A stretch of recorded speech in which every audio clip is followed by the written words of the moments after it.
Well, welcome back to the Clocking Up the Winners podcast, and we're going to have a look at the novice chases, well, three of them anyway, at the Cheltenham Festival. And one of the main pieces of feedback we get from quite a lot of the subscribers is which of the races at Cheltenham work out best. Mm-hmm. So we're going to try and tackle these races because, funny enough, some of these strongly run chases that we've clocked in the last 3, 4, 5 years have worked out particularly well and thrown up good winners. We're setting ourselves up for a fall here, aren't we? But not, figuratively speaking, obviously. But you're just going to take us through. We're going to go through the what used to be the Close Brothers. Mm-hmm. Is that now the Northern Trust? I think it is Something like that. the novice handicap. The novice on handicap. day one. We'll go with the novice handicap. We're not going to do the Arkle, but we do the novice handicap, the RSA, and the Marsh, which used to be the JLT, the 2.5 mile grade one, basically. We'll try and refer to them as that. And Andy, sort of starting off with this novice handicap, it has thrown up some solid winners for the service in the past years. And it's quite surprising as well when we look back through the historic data. The 3 races that we're going to talk about here were so good because you almost forget how good they were. A Plutard was top last year when he won, before he went on to win. Mr. Whittaker, I think he was either second or third top. Yeah. Strong form lines as well. And Tully East as well, the Irish rider. Yeah. He was close to the top of the figures as well. So it is a race where the numbers which they've achieved previously coming into the festival very much are relevant. Yeah. And that's because of the logic behind the fact that they have run in a strongly run environment, and that set them up nicely for the examination paper which is set before them. Yeah. So looking at this year's horses, most likely we think to duplicate previous winners having run in the similar kind of races.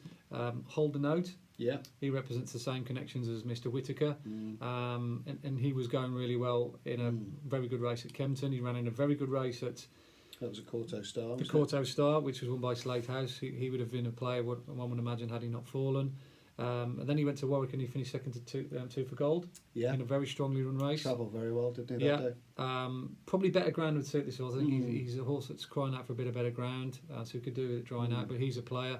Imperial Aura as well. He's been well talked about with a lot of good shrewd judges backing him. I can see why. He was run up to Simply the Bets in the same handicap that Mr. Whittaker won before he went on to win at the festival.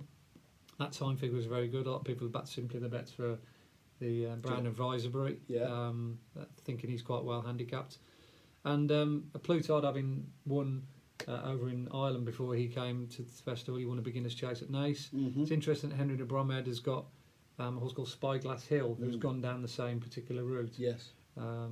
Taken on some very good horses over in Ireland, the likes of Ronald Pump, Bap Home. He's been running against graded horses, and feel like just being sort of guarded a little bit, protected, hasn't been thrown into the deep end yet.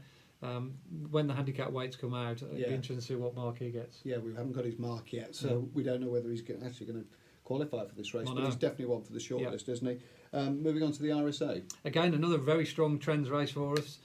You're looking for 70 and above, pre-Cheltenham as an ideal base. Top of the game, I think he did a 73 when he won the Corto Star. Presenting Percy, had done some fantastic times in Ireland, going into the festival, plenty of experience. And Mike Bite as well, who had clocked some really good numbers going into the festival before winning this race in workmanlike fashion. So again, another race where workmanlike fashion. That's a good way of describing it. He went into the it was in the bar, Guinness tent, it was in the Arkle bar, wasn't it? So again, just look at that. Those are the kind of horses you're looking at. Copperhead, he definitely falls into that criteria this year. Working his way through the ranks, 72 in the Reynolds Town. Minilla Indo won the Albert Bartlett last year. Big number in a beginner's chase. Last time at the second, has won the 8th one the other day, believe it or not. One of William Mullins is in a 3 mile 4 Grand National trial. And Champ as well. Even though he fell last time out, he has recorded a good time. And I mean, we talk about in part 1 of this with the Challow being a bit of a jinx on, but he did run really well, didn't he, at the festival last year? Got beat at length, didn't he? Yeah, in the Ballymore. Probably the wrong race they ran him in. They thought maybe should have run him in the Albert Bartlett, but at least he's done a number, at least a couple of numbers that justify him being favourite. So again, those 3 horses, just mention them. They're all to the fore in the market, but they all deserve to be because they have done the kind of numbers that traditionally you need to be looking at to win an RSA. Yeah, that's the standard required, isn't it? Right, and swiftly on to the Thursday then, and the Marsh. or the 2.5 mile grade 1 as we like to call it, and sort of towards the head of the list we've got 1 or 2 horses that probably aren't going to run. We don't know about Reserve Tank yet, but Brewing Up a Storm, you'd think he's Arkle bound, wouldn't you? Master Tommy Tucker, doubt it'll be his cup of tea. He's in at Newbury as well this weekend. So you've got the likes of Fakir Duderie, who might also go to the Arkle if the ground's soft. They're like Good Boy Bobby. He'd be an interesting conveyance in this, wouldn't he? Depending if he goes here or the novice handicap. Obviously, second to Brewing Up a Storm at Carlisle, and a little bit further down the list as well. Perhaps one that catches your eye. Yeah, I think you've got to mention Itchy Feet here. He's favourite courtesy of that winning the Silly Isles, and the Silly Isles form the previous year, which was a good time figure, definitely saw in Lost in Translation, worked out to a T at the festival. So there's a good chance that Itchy Feet could easily duplicate that feat. And he's one of to speak. He's one of those favourites where he's done a really good number. Yeah. And the day when he won at Sandown, his novice chase was much better than the handicap chase on the same card, the older horses. So that's always a guide that the novices are fairly good. Yes. And we've already seen the form work out all right, albeit over hurdles with Grandson C winning subsequently. So in workmanlike fashion. Again, another workmanlike fashion. Yeah. So I think he's a worthy favourite. Yeah. I fancy or I put up Aloha. Willie Mullins' horse. Thinking that he might be similar to the horses that Willie Mullins has won this race in the past. Your likes of York Hill, to mention just one.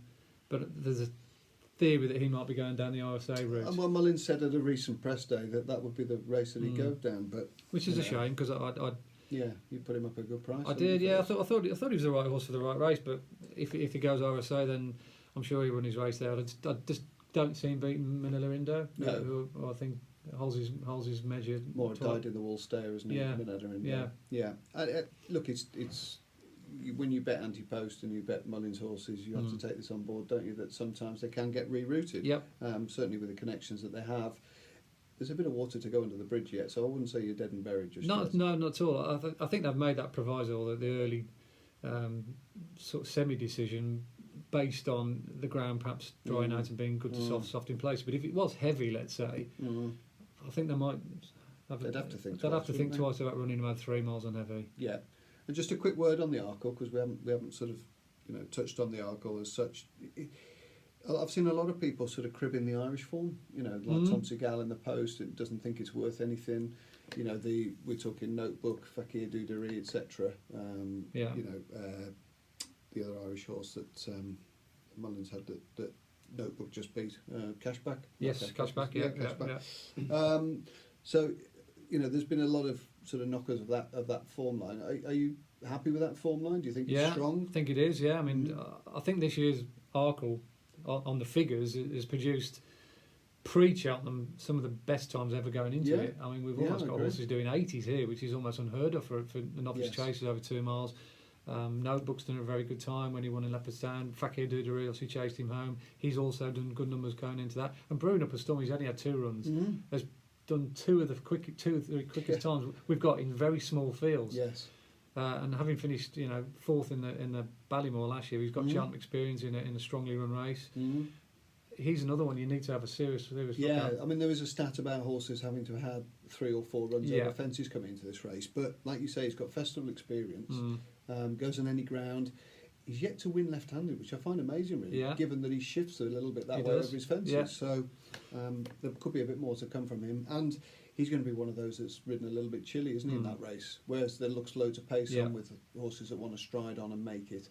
I must admit, I took a view early on in the year that Fakir Duderie was going to be an ideal horse for this. But then I've watched that run back at Leopardstown when Notebook beat him, and I don't see how he can reverse the placing. Well, the only way he might do is if he attacks from the front, but then you're falling into the realms of, well, there's 3 or 4 horses that want to make the run up Marabanye and Al Dancers of this world. So there's going to be loads of pace assigned on, and because of that, I think you need a horse or horses that have run on our figures that have done 70 plus. I think if you've got something that's done a 65 or 64, he's going to completely be out of his comfort zone. Yeah. So something that has done a 70 plus has got to be a massive advantage. And it's an early call, but it's got the potential for the race of the week for me. just without because doubt. of the quality, you know. Yeah. And I mean, I love Notebook. What a beast he is. He is, yeah. He you know, he's a typical De Bromhead horse that I'm sure has got a great future, and he's in the right hands. I mean, De Bromhead's proved, you know, year in year out that he can ready one for the festival novice chases, you know, size in Europe and plenty of others down the line. Rachel Blackmore, top jockey. Won't put you off, Sam. No. I know you might. I've had a little bit. Have a I've few had a quid little on nibble. again, yeah. I've had a little nibble at you, Rachel.